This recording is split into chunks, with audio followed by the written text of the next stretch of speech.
त्यानंतर एक breaking news आहे। राजकीय वर्तुळातील नातेसंबंधांची पार्थ पवार यांचा कायनातदार यांच्यासोबत साखरपुडा झाल्याची माहिती आहे। पुण्यात हा साखरपुडा सोहळा सुरू आहे।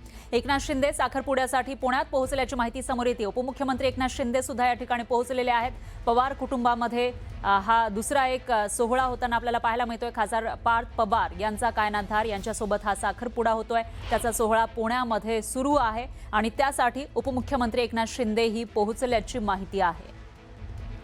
आणि याशिवाय इतरही नेते आपल्याला दिसून येत आहेत। इतरही पक्षांचे नेते या ठिकाणी दिसून येत आहेत आणि या साखरपुड्याची एक्सक्लुझिव्ह अशी ही दृश्य आपण बघू शकतोय। पुण्यामध्ये हा साखरपुडा सोहळा आयोजित करण्यात आला।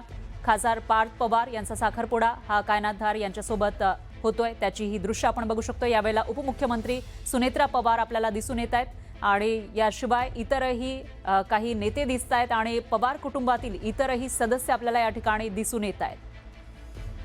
कायनातदार या काही दिवसांपूर्वी दिसलेल्या होत्या पार्थ पवार यांच्यासोबत आणि तेव्हापासून चर्चा सुरू झाली होती आणि काही दिवसांपूर्वीच या साखरपुड्यावर शिक्कामोर्तब झाला, त्यांच्या नातेसंबंधांवर शिक्कामोर्तब झाला आणि आता हा साखरपुडा सोहळा संपन्न होतोय।